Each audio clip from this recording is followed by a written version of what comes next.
Hello everyone, it's Mrs. Lee. I wanted to go over the information in section 7.4. In section 7.4, we're looking at quadratic equations, quadratic functions, zeros of quadratics, and quadratic models. So a whole bunch of quadratic stuff today. Primarily, we're focusing on different ways that we're going to solve quadratic equations to tell us the zeros of quadratic functions. And so before we get to that, I just want to go over some sort of vocabulary type stuff that we're going to keep saying or using so that hopefully we'll always know what we're talking about when I say certain things. So to begin with, zeros of a function. When we're talking about zeros of a function, what that means is if we have a function f of x, so for a function, the notation we use in general is f of x, we can say that some value c is a zero of our function f of x if, when we evaluate our function at that value c, we get an output value of 0, okay? So when we're finding zeros, this number that we're finding, it's an x value. Some x value that will vary depending on the function, but we're looking for the x value that when we plug it into our function and evaluate the function, it spits out a function value of 0, or sometimes when we think about it graphically, a y value of 0. And this number here, it can change depending on what kind of function I've got. But this here, I'm always looking for where is the y value equal to 0, which means for us graphically, when we get to graphs, because eventually we will get to graphs, graphically, these zeros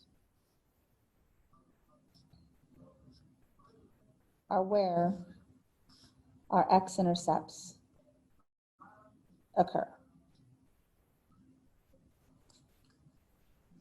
That's why they're kind of important to us. When we start graphing quadratic equations, when we start graphing other polynomial equations, we're going to want to know where is the zero of this function so that we can sort of anchor our graph around those zeros or x-intercepts for our function.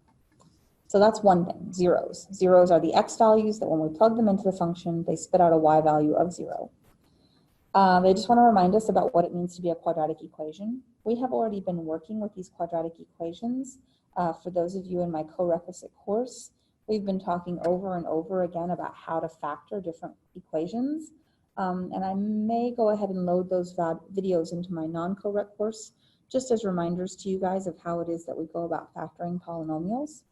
So if we're talking about a quadratic equation, quadratic equations are of the form ax squared plus bx plus c, where a is not equal to 0. And then they extend that and say, oh, well, if I have a function that's defined by this kind of an equation, then I have a quadratic function. And our quadratic function will look almost exactly the same, except we're going to use that function notation to define it. So we would say our function f of x is equal to ax squared plus bx plus c, again, where a does not get to equal 0. So they're just telling us we're going to work with a whole bunch of quadratic equations is what they're going to tell us right now. And then there are two equation solving principles that they want to remind us about, or that I want to remind you about.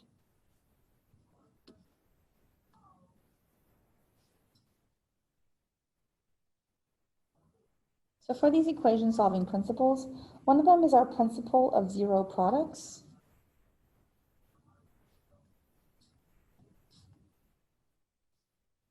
And what the principle of zero products tells us is that if I multiply two things together, so if AB is equal to 0, then that has to mean that either A equaled 0 or B equaled 0. And we use this principle a lot when we're solving these equations. So if I have a product that equals 0, then that means either the first value has to be 0 or the second value has to be 0, or they can both be 0. So our job later, as once we factor these things, is going to be determining where those factors equal 0 to figure out where the zeros of our function are occurring. And the other thing that I want to remind you about when we're solving these things is our principle of square roots. And so what our principle of square roots tells us is that if I know that x squared is equal to some value k, then that means that x has to equal the square root of k, or x has to equal negative square root of k. And this negative is on the outside of the radical, it is not inside the radical. And what this tells us is that when we take a square root of both sides of the equation, we're not only getting what we call the primary root, which is the positive root, we're getting this secondary negative root as well. We don't want to lose that fact when we start solving by what we call taking the square root. So just want to forget that. So this is just general information we don't want to forget. We kind of use this over and over. I don't always refer to them by these names, but if we remember that to get a zero product, I need one of the two values to be 0. And if we remember that when we take a square root, we get a primary root and a secondary root, we should be good. So let's put some of this to use for what we want to do in section 7.4. So initially in 7.4, our primary focus is just looking for solutions. So when we solve quadratics,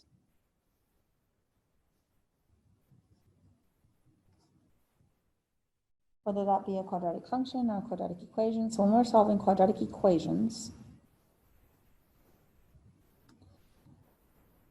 generally speaking, when we solve our quadratic equations, we are looking for when the quadratic equation is equal to 0.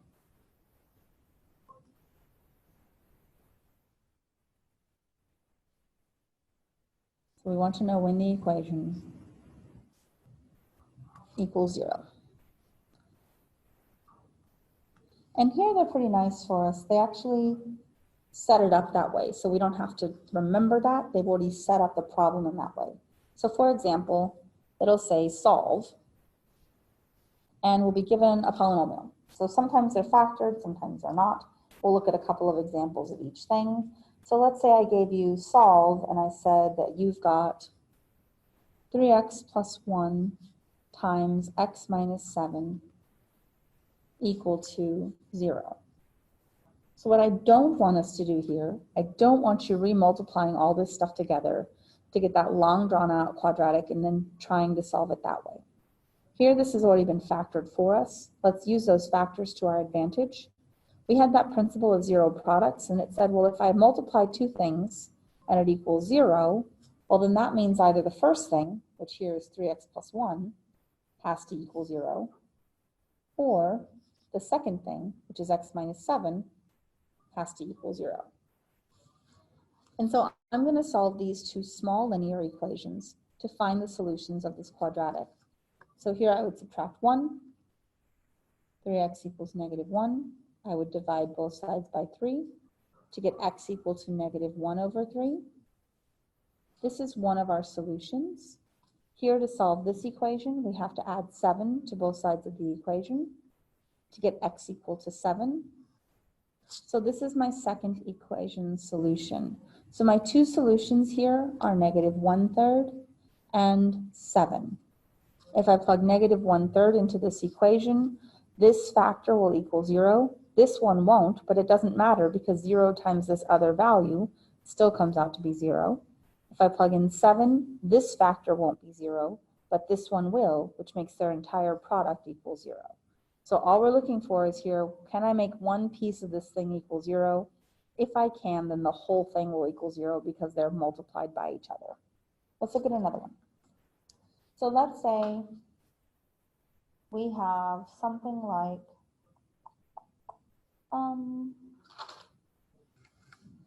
let's say I gave you one that wasn't factored. So let's say I gave you something like x squared minus 8x minus 20 equal to 0.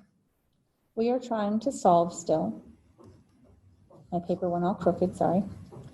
Because this is not factored, if it's not factored, I'm going to ask you anytime you're asked to solve, if possible, I want you to factor. I personally think that's the easiest method of solving. We'll talk about other methods as we go through the rest of this video, but I think it's a good habit to get into to try to factor if you can. So if we're using our modified AC method, like we talked about from chapter 4 for my co-requisite students, we would be looking for a value that has a product of negative 20 and a sum of negative 8. To get negative 20, I'd need mixed signs, one positive and one negative. To get a negative sum, the larger of the two values would have to be negative. So for example, negative 10 and positive 2, those do multiply to negative 20. And when I add them together, they do give me negative 8. So therefore, these must be the two numbers that I use in my factor. So x squared minus 8x minus 20, it's going to factor into x minus 10 times x plus 2, and that whole thing still equals 0. And once I have this factor, just like this example up here, to solve, I'm going to take each factor separately, set it equal to 0 to find my two solutions. So I have x minus 10 equal to 0, or I have that x plus 2 has to equal 0. So here I could add 10 to both sides of the equation, which means x is equal to 10. Or I can take 2 away from each side of the equation, which means x is equal to negative 2. So these are my two solutions to this polynomial. So if we can factor, I would very much like you to please factor. Let's say I gave you a polynomial like, sorry, my camera's all wonky. Let's say I gave you a polynomial like 10x squared minus 16x plus 6 equal to 0. Like I said, if we can factor, I would like you to please factor. Here, what I want you to notice is that you've got 10x squared, 16x, and 6. These numbers are all divisible by 2. And if we can take out a GCF, we should take out the GCF. So I'm going to do that first. I'm going to divide each of these by 2, which makes my polynomial, my quadratic, excuse me, now look like 5x squared minus 8x plus 3. And this whole thing still equals 0. Now that I've taken this 2 out, I'm going to focus on factoring this polynomial, this quadratic in here. If we use our AC method again, 5 times 3 gives me 15. So I want a product of positive 15. My middle value is negative 8, which means I want a sum of negative 8. If I have a positive product and a negative sum, that means I have two negative values in my problem. So I'm going to use negative 5 and negative 3. Negative 5 times negative 3 does equal positive 15. Negative 5 plus negative 3 does equal negative 8, so it meets both criteria. These must be the numbers I'm going to use in my factors. Actually, this is modified AC, sorry. So this is our true AC method. These are the numbers I'm going to use to rewrite this middle term so that we can do a factoring by grouping. So we have 2, 5x squared, minus 5x, minus 3x, plus 3, whole thing equal to 0. If we're going to do grouping, these two terms have a common factor of 5x. When I factor that out of them, I get x minus 1. These two terms, when I look at them, have a common factor of 3. The leading term between them has a negative value, so we're going to factor out the negative in addition to the 3, so minus 3, which will leave me again with x minus 1. Whole thing is still equal to 0. This big chunk of stuff and this big chunk of stuff now have common factors of x minus 1 showing. So I have my 2, I have my common factor of x minus 1. When I factor it out of these two big chunks of things, I'm left with a 5x and a minus 3. So I was able to factor it completely. And now that it's factored completely, I have a product of three things equaling 0. Then I want to know if any of these things are possible. Is 2 equal to 0? Can x minus 1 be 0? Can 5x minus 3 be 0? Well, obviously 2 can't be 0 because there's no variable. So this gives me no solution, and that's fine. Here, x minus 1 equals 0. I can make that happen when I add 1 to both sides. So when x is equal to 1, then this factor of x minus 1 will equal 0. When I solve this, I add 3. 5x equal to 3. I divide by 5. X will equal 3 over 5. So these are my two solutions here, x equal to 1 and x equal to 3 over 5. So we're going to be doing factoring, factoring, factoring. When we're not factoring, so if we don't have a trinomial, but we have a binomial, and let's say that binomial is not of the format that we're used to seeing. Let's say I gave you something like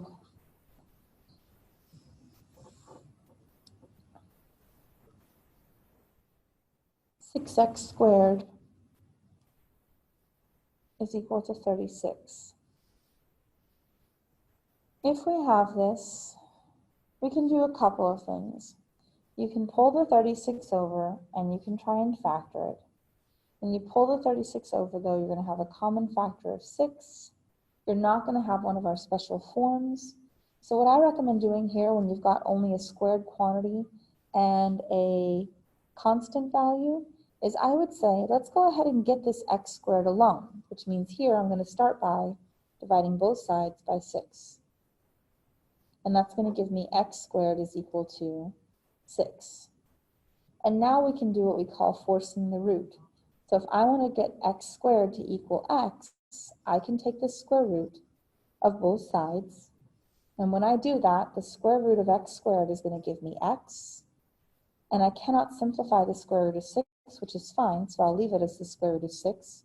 But again, don't forget when we talked about the principles that we're going to use to solve these things, when we take a square root to solve, we don't only get this primary root of positive root 6, we also get this value of negative square root of 6. So we still get two answers here. X will equal the square root of 6, and also x will equal negative square root of 6. Let's say we had something that looked a little different in format, but had a similar process. So let's say I gave you something like 2x squared minus 20 is equal to 0. This thing is not necessarily going to factor nicely for me. There's no special form for this type of polynomial because it's not a perfect square difference. So what I can do here, again, because I don't have an x term, or I don't have all three terms, I guess to say, I can add 20 to both sides to give me 2x squared is equal to 20. I can divide both sides by 2 to give me x squared is equal to 10. And then once I'm here, I can force the root, or the solution, by taking the square root of both sides to give me x is equal to the square root of 10, and also x is equal to negative square root of 10, because again, when we take a square root for a solution, it's not only the primary solution, it's also the secondary solution on those roots. Let's say we have one slightly different. How about 5x squared plus 10 equal to 0. We want to solve this polynomial.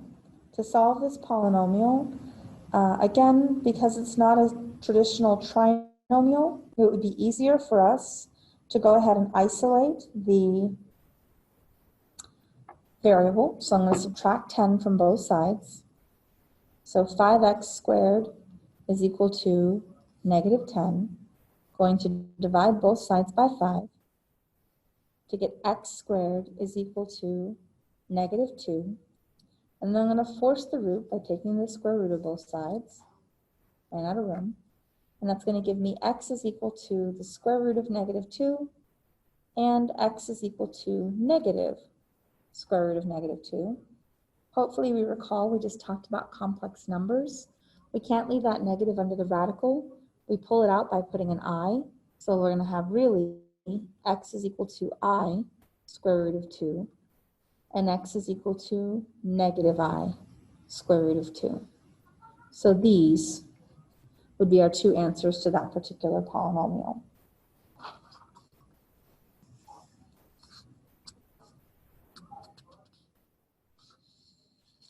So that's just asking us to find solutions by factoring. If not by factoring, then by forcing it by taking the root of each side of the equation. Another way that we're asked to find solutions is graphically. So we'll say something like find the solutions on the graph.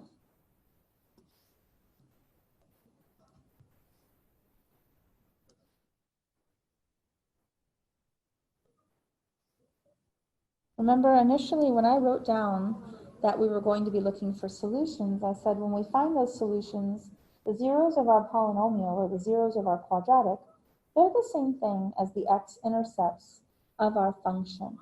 So for example, if we had a graph that looked like this, and let's say that this was occurring at a value of 3, 3, 4, 5, and this was happening at negative 5. So part of what they'll ask you on a question like this is they'll want to know what are the x-intercepts, and they'll also want to know, according to this graph, what are the zeros of this function. Remember, when we talk about x-intercepts, intercepts are a point, so your answer for those should be given as an ordered pair. This intercept right here, if I drew a nicer graph, would be occurring at negative 5, 0. And this intercept over here is occurring at the point 3, 0. So when they ask me where are my x-intercepts, I'll tell them they're at negative 5, 0 and at 3, 0. If they want to know where my zeros are, then they're really only asking about the x value. They don't want the ordered pair. So for this problem, if I'm asked where the zeros are, I would say, oh, that occurs at x equal to negative 5 and at x equal to 3. So the graph is giving me the same information for where those are occurring, but how I answer the question is going to be different depending on what they want. If we want x-intercepts, our solutions should be given as points. If we just want to know where zeros are, we're just going to identify the x value where that is occurring. We don't need the y value if we're just asking for zeros. So the methods we just talked about for solving, if we could factor, great, we could factor. Not always will they factor though, or if they do factor, they may not factor as easily as we would like them to. So let's talk about two other methods that we can use for factoring these polynomials, quadratics, excuse me.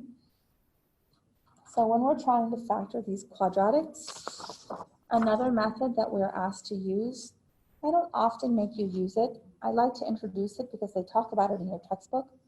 Technically speaking though, you can always solve these in a different way.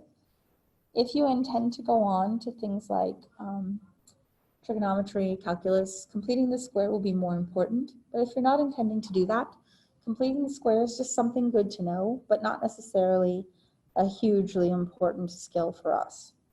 So when we are completing the square, what we are doing is we are rewriting the polynomial or rewriting our quadratic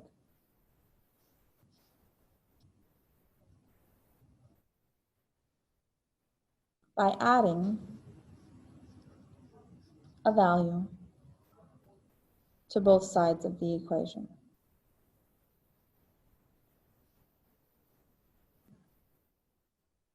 And it's not just any value. We're adding a value that is going to make, so this value will make our quadratic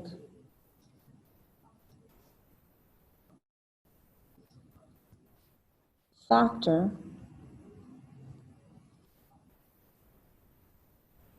with a squared binomial.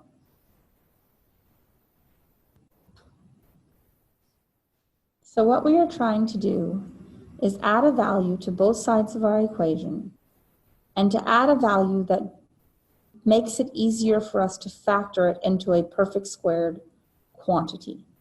And once we have a perfect squared quantity, they ask us to force the root of both sides and then solve the overall equation. So for example, let's talk about generic terms first before we actually do it. When we're going to complete the square, a couple of things have to happen for us. To complete the square, we must have a leading coefficient of 1.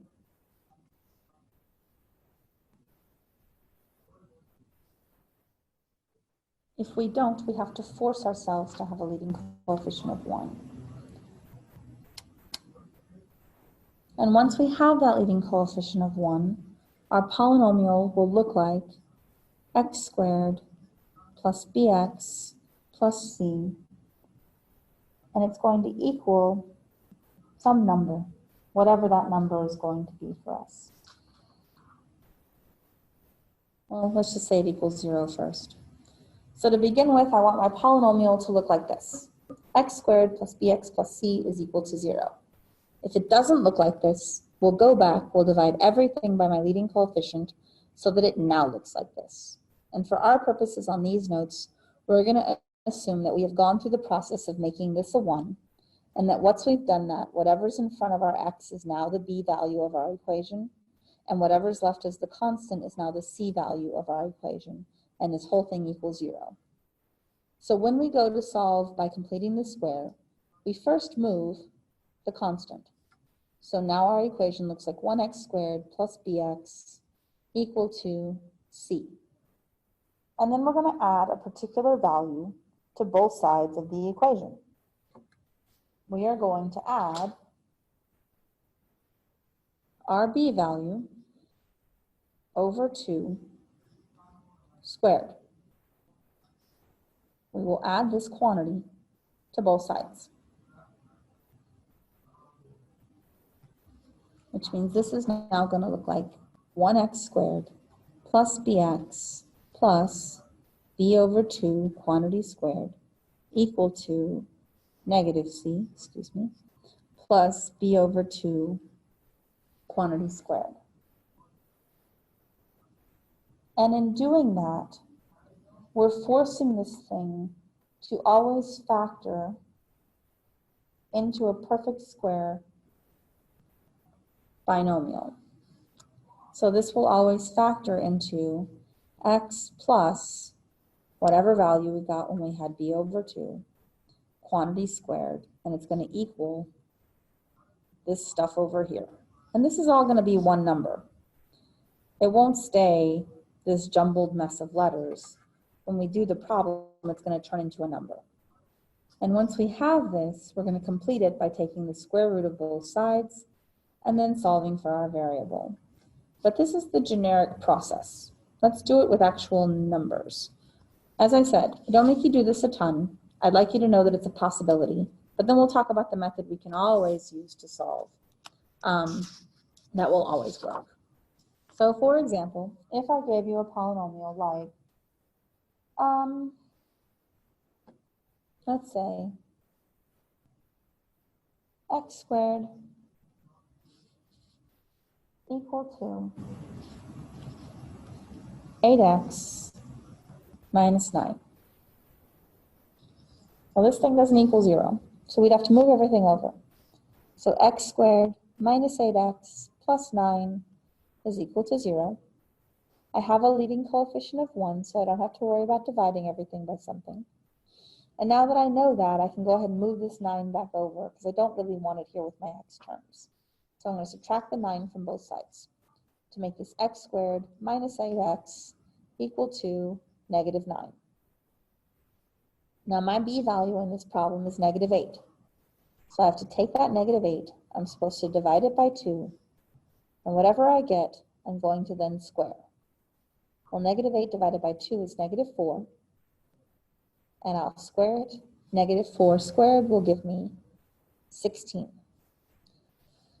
So I will have x squared minus 8x plus 16, because I'm going to add it to one side of the equation, is equal to negative 9, also plus 16. But if I add it to one side of my equation, I have to add it to my other side of the equation. And doing this gives me one of my special forms. This is going to factor into x minus 4 quantity squared. And it's always going to be x plus whatever you had here. X plus negative 4 just looks like x minus 4, and it will be quantity squared. Equal to negative 9 plus 16 would give me 7. And even though it doesn't say x squared is equal to 7, I can kind of treat it like it does. And so before, when we had something like x squared is equal to 7, we forced it by taking the root of both sides. So we're going to do the same thing here. And when we do, we're going to get this quantity, x minus 4, and it's going to equal the square root of 7, or we're going to have that same quantity equaling negative square root of 7. And then from here, our job would be to solve by adding 4 to both sides to get x by itself. So x will equal 4 plus the square root of 7. I cannot combine these because this is a radical and this is not. And here, x is equal to 4 minus square root of 7. Again, I cannot combine these because one is a radical and one is not. So these are the two zeros of my original equation. Let's do one more. So let's say I gave you something like,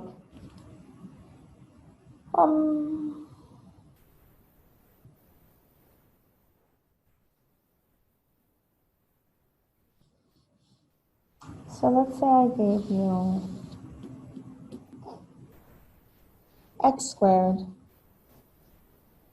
minus 8x. Actually, sorry. Let's say 2x squared minus 16x plus 10 equal to 0. Now this thing does not have a leading coefficient of 1, and I want it to have a leading coefficient of 1. So I'm going to divide everything by 2. And I'm going to write that factor out there so that I don't lose it. And it now looks like x squared minus 8x plus 5 equal to 0. And for our purposes, we're going to ignore this because it's not going to give us a solution anyways.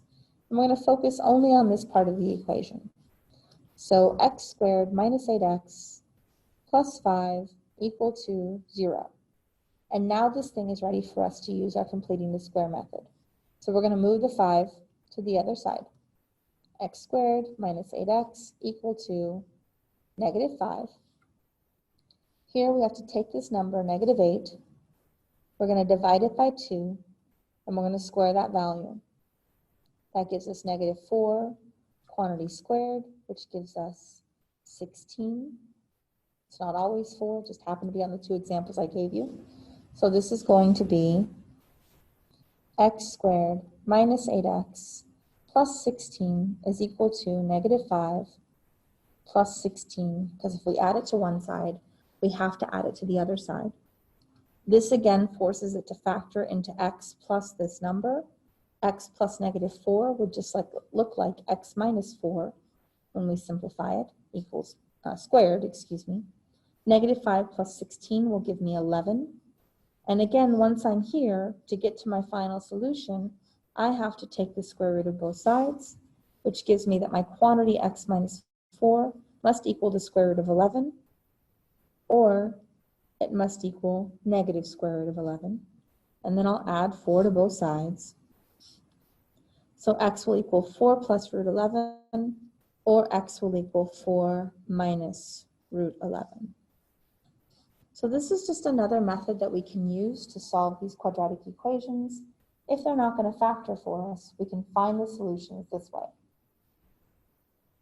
Another way that we're asked to solve that always works, and I think is actually a lot easier than completing the square, is we can solve using the quadratic formula.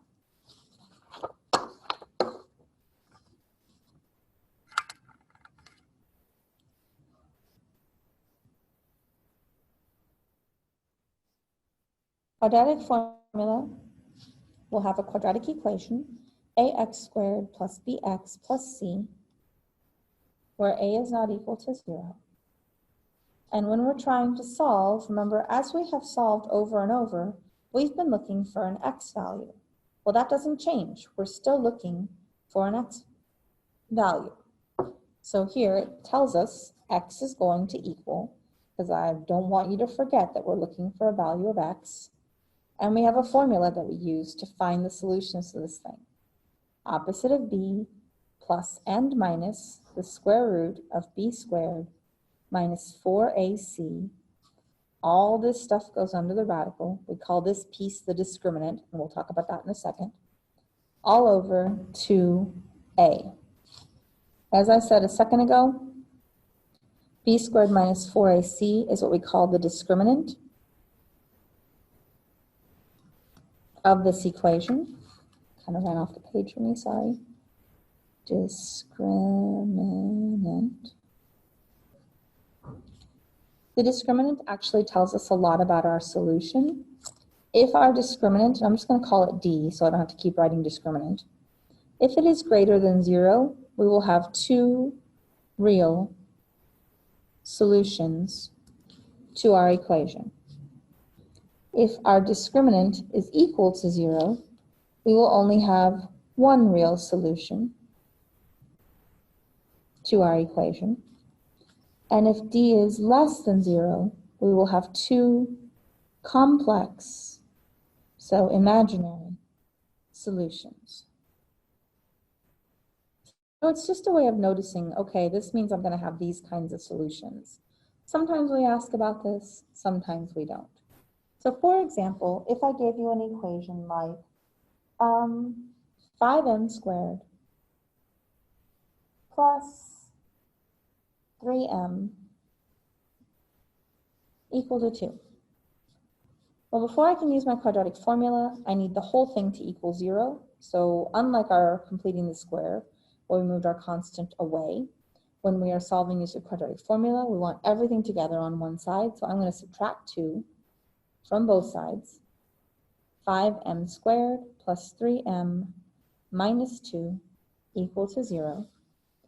And so this equation tells me that for this particular quadratic, a equals 5, b is equal to 3, and c is equal to -2. And so this is the information I'm going to plug into this formula here. So my solution, and here we call it m, because that's technically the variable we have, our solution is going to equal the opposite of b. Well, the opposite of 3 would be -3. Plus and minus, and I do need both. Square root of b squared. Well, 3 squared is 9, minus 4 times a times c, all over 2 times a. And then we have to keep simplifying. I don't know why I keep going off on this side, I apologize. So -3 plus and minus square root of 4 times 5 is 20. 20 times -2 is -40. So this double negative makes this become an addition rather than a subtraction. So under the radical, we have 9 plus 40 now. 2 times 5 gives me 10. 9 plus 40 gives me 49. So now that this thing equals -3 plus and minus the square root of 49 all over 10. Square root of 49 is actually equal to 7, so -3 plus and minus 7 over 10. And now I actually have to do this evaluation. So I have -3 plus 7 over 10, or -3 minus 7 over 10, and I need to simplify each of these. Well, -3 plus 7 gives me positive 4, over 10. Positive 4 over 10 reduces to 2 over 5. So we have m is equal to 2 over 5. -3 minus 7 is equal to -10 over 10. And -10 over 10 is going to give me -1. So my two solutions are m equal to 2 over 5 and m equal to 1. When we use our quadratic formula, we don't care about factoring at all. We're using the numbers as they are in the given polynomial, in the given quadratic, and we're using them to find our solutions without having to factor, without having to complete the square. Let's do another one. So let's say I gave you one like,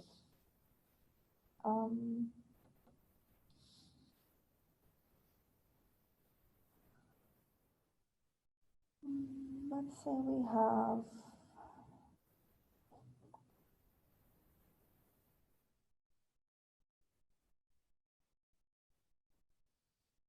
the polynomial 5x squared, another 5. Okay, well, that's fine. So let's say I gave you 5x squared plus 2 equal to x. Again, I want everything together on one side, so I'm going to subtract the x from both sides, which should give me 5x squared minus x plus 2 equal to 0. This polynomial is showing me that a is equal to 5, b is equal to -1, and c is equal to 2.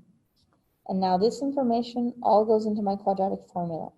So here we say x is going to equal the opposite of b, well, the opposite of -1 would be +1, plus and minus the square root of that b value squared minus 4 times 5 times 2, because that's what 4ac looks like, all over 2 times 5, because it's 2a.